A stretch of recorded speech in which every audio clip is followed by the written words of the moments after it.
Hello everybody, how's it going? It is Zach here from XFL News Hub, and welcome to week 3 of XFL recap and highlights. And the first game, we have the Roughnecks taking on the Vipers.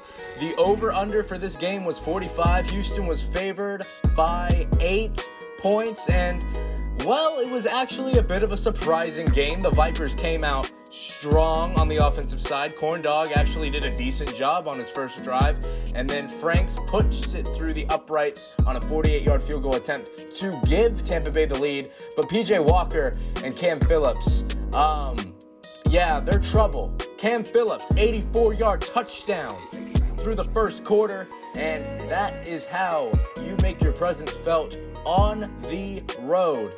Now here's Quentin Flowers. They ended up taking out Cornelius, and Quentin Flowers, he can get it done. And hold on one second. Calling a personal foul. Those are the hits we thought the XFL wants to have in the game.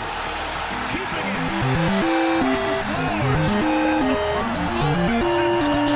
it. Yeah, that's their first offensive touchdown in 3 weeks. Unbelievable. But PJ Walker, he finds a way to make everything look way more fancy. Now, for some reason, Cornelius, he ended up coming back in, and oh my gosh, they scored again to tie up the game. The Vipers have more points combined in the first half than they did in the first 2 games.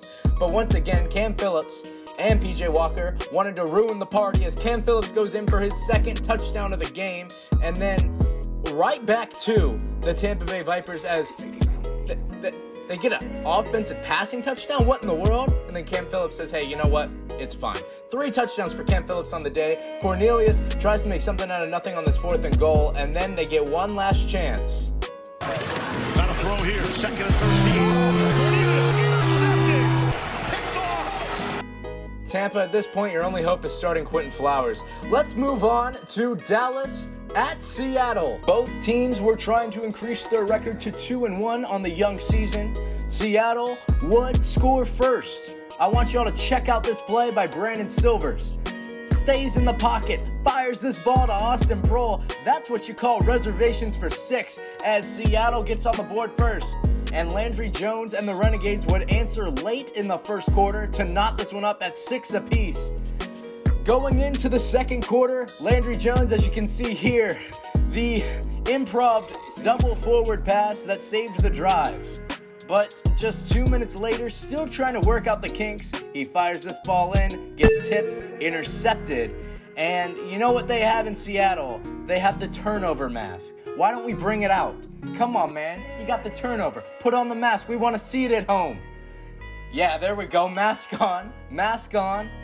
Seattle, they were having fun in this game. First half to be exact. Austin Prohl here, an amazing catch, an amazing pass by Brandon Silvers. Brandon Silvers was red hot in the first half as he finds Kenneth Farrow here for another touchdown. Great play by Seattle, and let me stress it again, in the first half.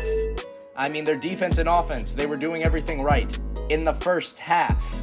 But in football, there's 2 halves. And, well, Dallas won the more important half as he finds Farm for the touchdown, and then at the start of the 4th quarter, Cameron Artis-Payne gets them within the 5-yard line, and they would settle for a field goal to give them the lead. And then Landry Jones, to put the icing on the cake, he would find Farm again, 65-yard touchdown, and he reached 21 miles per hour on this one. Things were looking pretty bleak for Seattle, but guess who showed up? It was Frazier, baby. He made the play last week to give him the lead, and then he made an awesome play here to get them in perfect field position to capitalize. But sadly, Seattle's offense was absolutely stagnant, and Dallas ran away with this game 24-12. Let's move on to the Sunday matchups. At first, we have the BattleHawks versus the Guardians. Over 29,000 people showed up at the Dome, and let's just say the BattleHawks put on a show. If you're going to come out on your first drive and you're just going to run, I mean, hats off to you, man.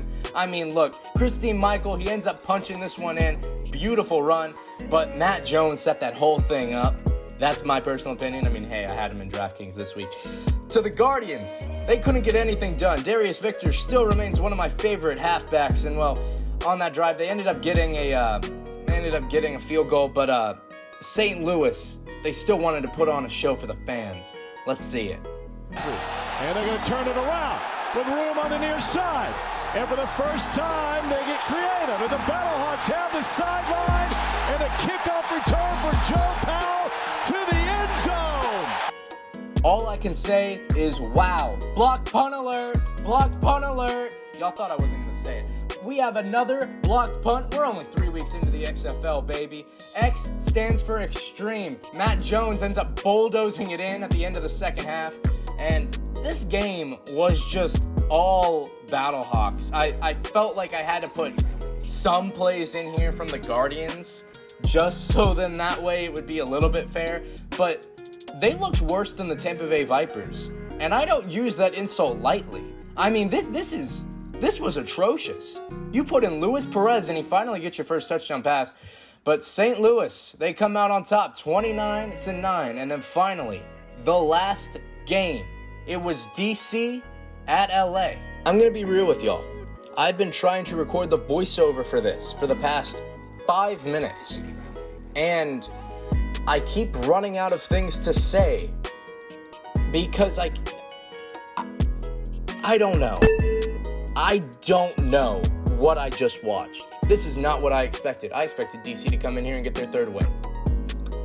But LA, props to you and all 2 of your fans because you have none. What, 12,000 people in the stands? I mean, come on now, that's bad. That's AAF numbers. But that's beside the point. Y'all looked good. Y'all looked really good, all jokes aside. I mean, Josh Johnson was clicking on all cylinders. Special teams looked good. Defense looked amazing. Offense looked incredible. All right? Unbelievable. Josh Johnson, 3 touchdowns. Carter with 2 through the on the ground and then 1 through the air. Trey McBride looking like an absolute stud. Let's go to DC because I'm very concerned. I was projecting them to be the contenders out of the East. What was this? This better be a fluke game. Because if you're going to come in to a stadium and you're going to talk this much smack, I'm talking to you, Rashad Ross. I'm talking to you, Anthony Johnson. You're going to say, this is our revenge game? Okay, Ross, what'd you do? 1 reception for 17 yards on 6 targets? That's a good game, Ross. That's a real good game. This better be a fluke, DC. Because you're my favorite team in the East. This was a massacre. And then Martrez Carter with the cherry on top of a backflip. Oh my gosh, that'll do it for me at XFL News Hub here on YouTube. My name is Zach. I hope you guys enjoyed. If you did, drop a like, share, comment, subscribe, and we will see you in the next one. Peace.